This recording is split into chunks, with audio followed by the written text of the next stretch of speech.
السلام علیکم، اردو کہانی میں خوش آمدید۔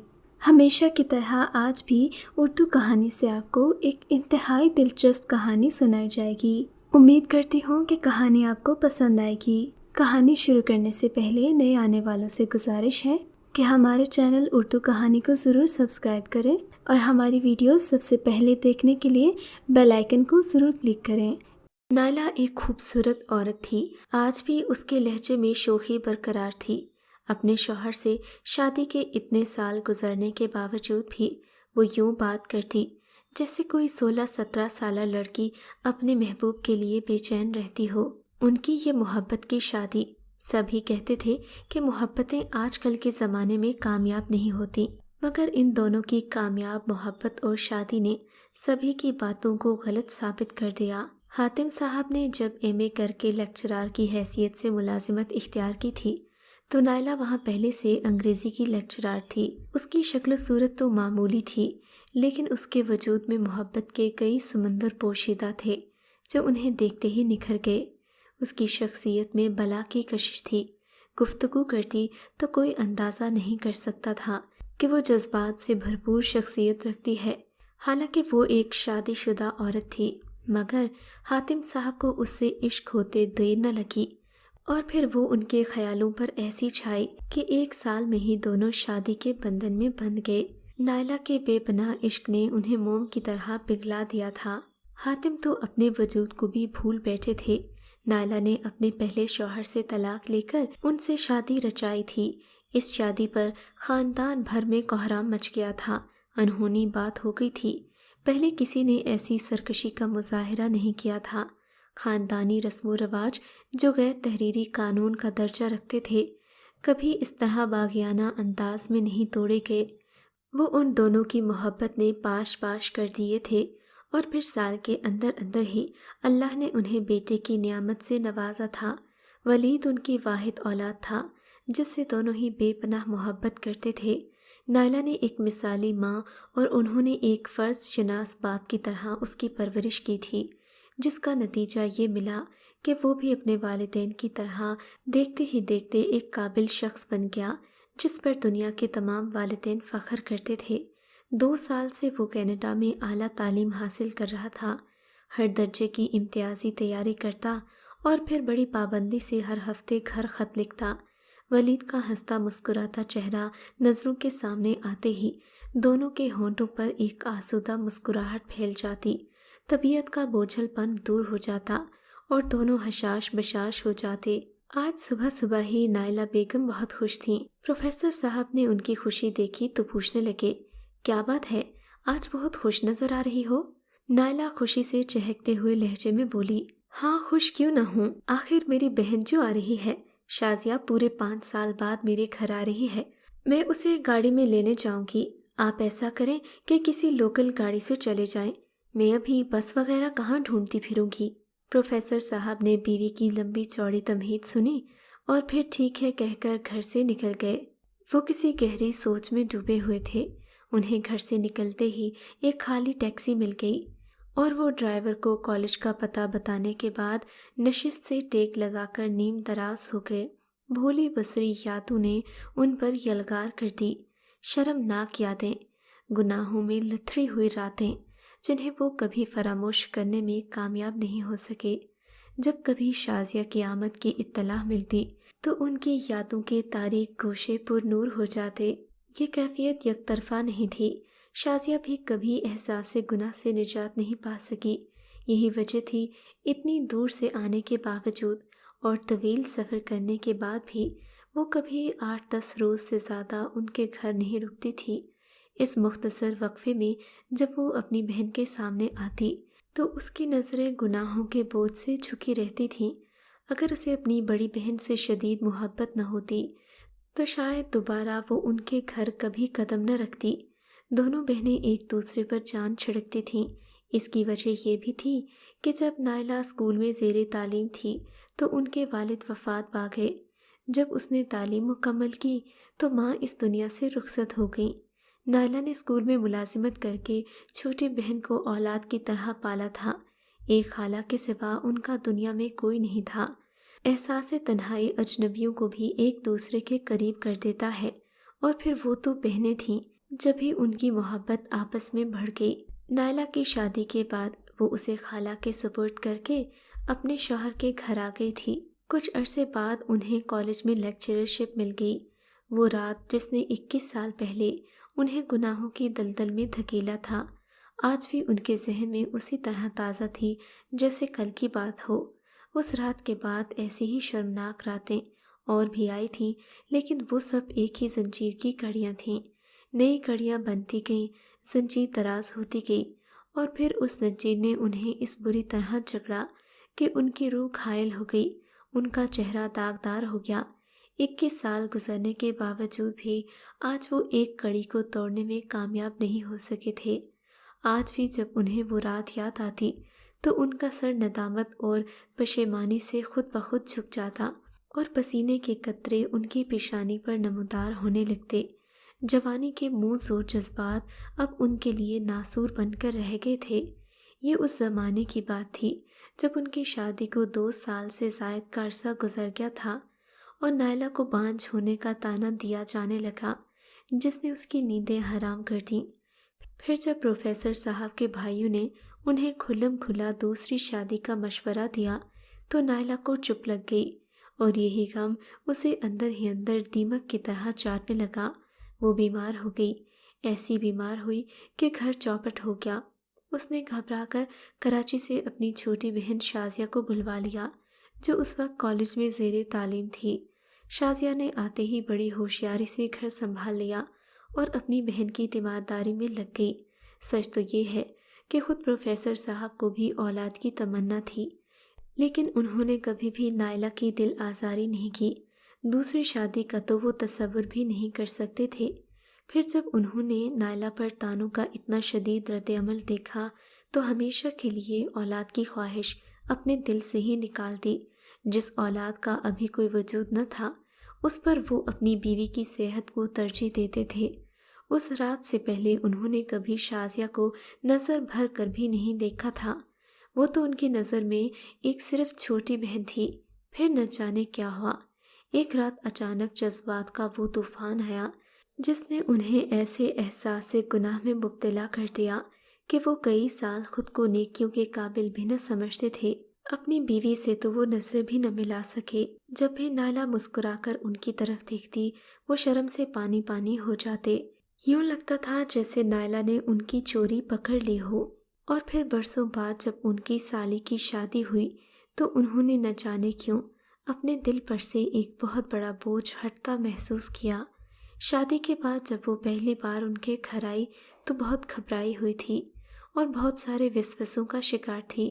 اگر اسے اپنی بڑی بہن سے محبت نہ ہوتی تو شاید کبھی اس گھر نہ آتی۔ اس احمق لڑکی کے اندیشوں پر وہ دل ہی دل میں مسکرائے تھے۔ انہوں نے جلد ہی اپنے طرز عمل اور ذو معنی فکروں سے اس کا خوف دور کر دیا۔ اس کے باوجود وہ جب بھی ان کے گھر آتی زیادہ دیر نہ رکتی تھی۔ پروفیسر حاتم ٹیکسی ڈرائیور کی آواز سن کر چونک گئے۔ ان کا کالج آ گیا تھا۔ انہوں نے جلدی سے کرائے کے پیسے ادا کیے اور ٹیکسی سے اتر گئے۔ کالج میں ان کا شمار بہترین اساتذہ میں کیا جاتا تھا۔ انہیں کئی روز سے گمسم دیکھ کر ان کے ہم عصروں نے بڑی ہمدردی سے ان کی خیریت دریافت کی تھی۔ اس کے بعد پرنسپل صاحب نے بھی ان کی طبیعت دریافت کی، مگر پروفیسر صاحب نے بات گول مول کر دی۔ اور پھر اس دن جب نائلہ کی بہن ان کے گھر آ رہی تھی، انہوں نے بیوی کی ہدایت کے مطابق عجلت میں بازار سے خریداری کی۔ ان کا خیال تھا اگر وہ جلد گھر پہنچ گئے تو دوپہر کے کھانے میں دونوں بہنوں کے ساتھ شریک ہو جائیں گے۔ جب وہ خورد و نوش کے سامان سے لدے پھندے گھر میں داخل ہوئے تو شازیہ کی آواز سنائی دی جو غصے کے عالم میں کچھ کہہ رہی تھی۔ وہ وہاں پر ٹھٹک کر رہ گئے۔ یہ تو ظاہر تھا کہ شازیہ کی مخاطب اس کی بڑی بہن کے علاوہ اور کوئی نہیں تھی، لیکن انہوں نے پہلے کبھی بھی شازیہ کو بڑی بہن کے سامنے اتنی بلند آواز میں بات کرتے ہوئے نہیں دیکھا تھا، اور خاص کر آج جب وہ چند گھنٹے قبل ہی آئی تھی۔ اس طرح بڑی بہن سے لڑنے کا تصور نہیں تھا۔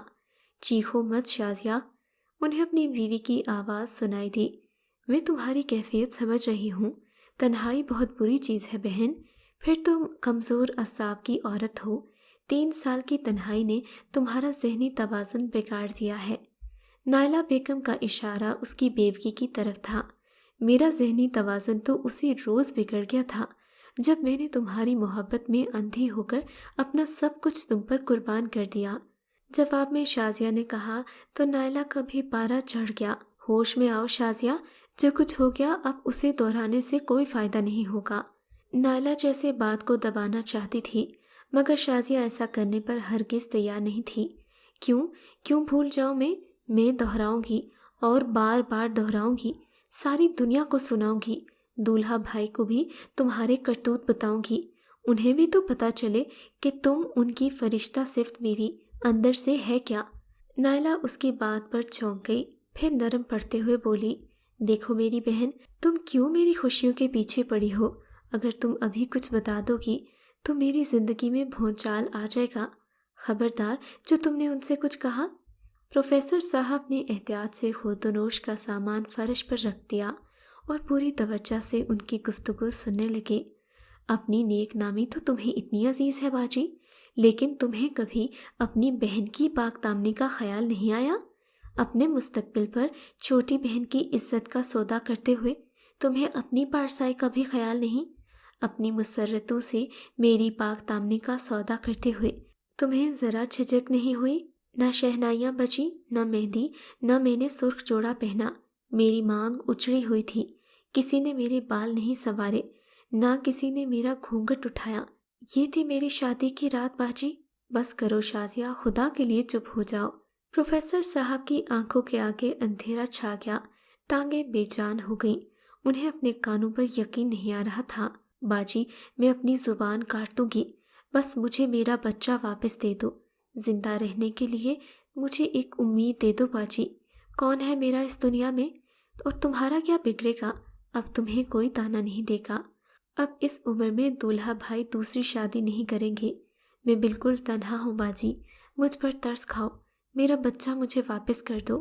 دیکھو تمہاری بہن اپنا دامن پھیلائے کھڑی ہے۔ شازیہ کی آواز رونے میں تبدیل ہو گئی۔ پروفیسر صاحب کو تو سمجھ میں نہ آ رہا تھا کہ شازیہ کس کی بات کر رہی ہے، کون سا بچہ اور کون سی شادی۔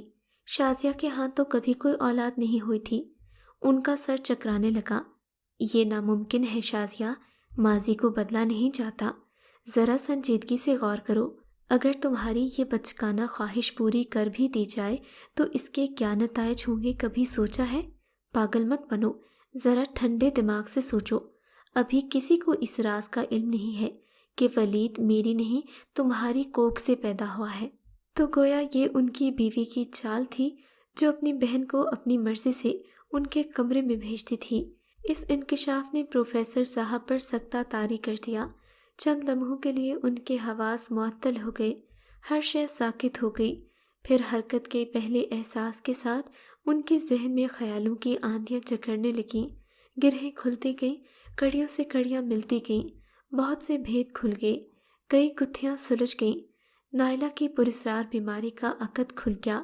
جب وہ کئی دن میکے رہی تھی اور اپنی بہن کو اپنا گھر سنبھالنے کے لیے ان کے پاس چھوڑ گئی تھی، آج انہیں سمجھ میں آ رہا تھا۔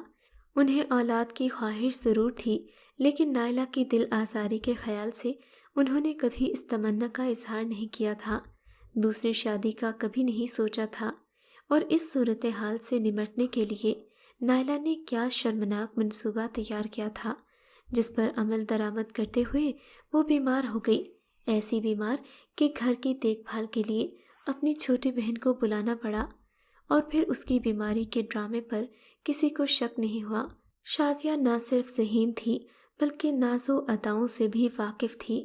چند ہی دنوں میں اس نے پروفیسر صاحب کو اپنے شیشے میں اتار لیا اور پھر بڑی بہن جیت گئی۔ اس نے اپنے مستقبل، اپنی محبت اور اپنی شان و شوکت کی خاطر اپنی ہی بہن کی پاک دامنی کو داؤ پر لگا دیا۔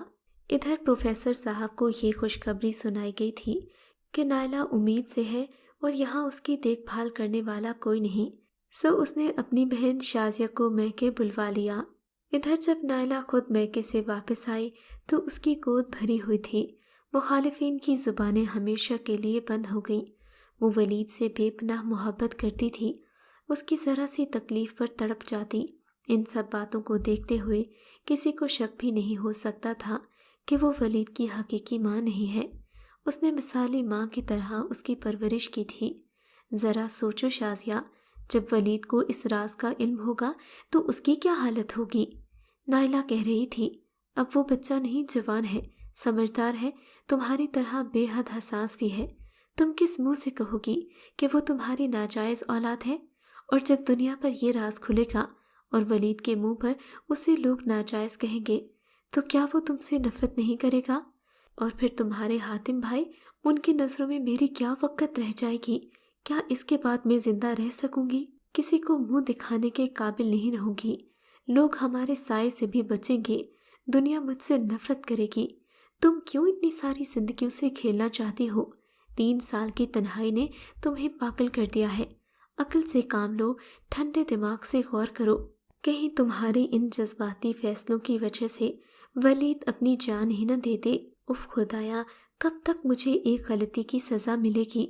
میں 18 سال اولاد کے لیے تڑپتی رہی، کیا یہ سزا میرے لیے کافی نہیں؟ میرا شوہر مجھ سے چھین کر مجھے زندہ درگور کر دیا گیا، کیا یہ سزا میرے لیے کافی نہیں؟ شازیہ کی حالت پاگلوں والی ہو رہی تھی۔ اس کی بگڑتی طبیعت کو دیکھ کر نائلہ تیزی سے کمرے سے باہر آئی۔ فرش پر رکھے خوردنوش کے سامان پر نظر پڑتے ہی اس کے قدم زمین پر جم گئے۔ آہستہ آہستہ چہرہ اوپر اٹھایا، اس نے اپنے شوہر کو دیکھا۔ اس کی آنکھیں خوف اور دہشت سے پھیل گئیں، منہ چیخنے والے انداز میں کھلا لیکن آواز نہیں نکلی۔ اس کی قوت گویائی سلب ہو گئی۔ چند لمحوں کے لیے جیسے وقت کی گردش رک گئی، پھر اس کے حلق سے ایک گھٹی سی چیخ نکلی اور دونوں ہاتھوں سے چہرہ چھپا کر وہ قریبی کمرے میں گھس گئی۔ کافی دیر تک پروفیسر صاحب بھی ساکت رہے۔ دن سے شام کیسے ہو گئی پتہ ہی نہ چلا۔ شام کے وقت چائے کی میز پر وہ کسی گہری سوچ میں ڈوبے ہوئے تھے۔ نائلہ سر جھکائے خاموش ان کے سامنے بیٹھی تھی۔ ان کا چہرہ سوگوار اور آنکھیں رونے کی وجہ سے سوجی ہوئی تھیں۔ وہ کبھی کبھی نظر اٹھا کر نائلہ کو دیکھ لیتے۔ ان کے انداز سے ظاہر ہوتا تھا جیسے وہ کسی فیصلہ کن موڑ پر پہنچ چکے ہوں، مگر کہنے کا حوصلہ نہیں تھا۔ شازیہ چلی گئی؟ کچھ دیر بعد انہوں نے سکوت توڑتے ہوئے کہا۔ اب وہ کسی گہری سوچ میں ڈوبے ہوئے تھے۔ اگر نہیں گئی تو میں اسے جانے بھی نہیں دوں گا، پروفیسر صاحب نے ٹھہرے ہوئے لہجے میں کہا تو نائلہ چونک کر انہیں دیکھنے لگی۔ کیا مطلب ہے؟ آپ کیوں نہیں جانے دیں گے؟ میں تو اسے شام کو ہی جانے کا کہہ رہی تھی، اب اس کا یہاں رکنا ویسے بھی مناسب نہیں۔ نائلہ کی بات سنے بنا ہی وہ اپنی کرسی سے اٹھ کھڑے ہوئے۔ ان کا چہرہ کسی بھی قسم کے تاثر سے آزاد تھا، اور پھر 3 لفظ کہہ کر پروفیسر صاحب نے نائلہ کو ہمیشہ کے لیے اپنی زندگی سے نکال دیا۔ ان کے قدم شازیہ کے کمرے کی طرف تھے، جو نہ صرف ان کے بچے کی ماں تھی بلکہ اب ان کی ہونے والی بیوی تھی، کیونکہ پروفیسر صاحب کے خیال میں وہ ان کی محبت کی زیادہ مستحق تھی۔ نائلہ کو اس بات کی سزا ملی کہ جب اس کے شوہر کو بچوں کی خواہش نہیں تھی تو پھر کیوں اس نے زمانے کی باتوں میں آ کر وہ کر دیا جس کی نہ تو ہمارے مذہب میں اجازت ہے اور نہ ہی معاشرے میں اس کی کوئی گنجائش۔ آپ کے خیال میں کیا پروفیسر صاحب نے صحیح قدم اٹھایا یا پھر انہیں اپنی پہلی بیوی کے ساتھ ہی نباہ کرنا چاہیے تھا؟ اس بارے میں آپ کا کیا خیال ہے؟ کامنٹ سیکشن میں اپنی رائے سے ہمیں ضرور آگاہ کیجیے گا۔ اگر آپ کو یہ کہانی اچھی لگی ہے تو اس ویڈیو کو لائک کیجیے اور اس طرح کی مزید ویڈیوز دیکھنے کے لیے ہمارے چینل کو سبسکرائب کیجیے۔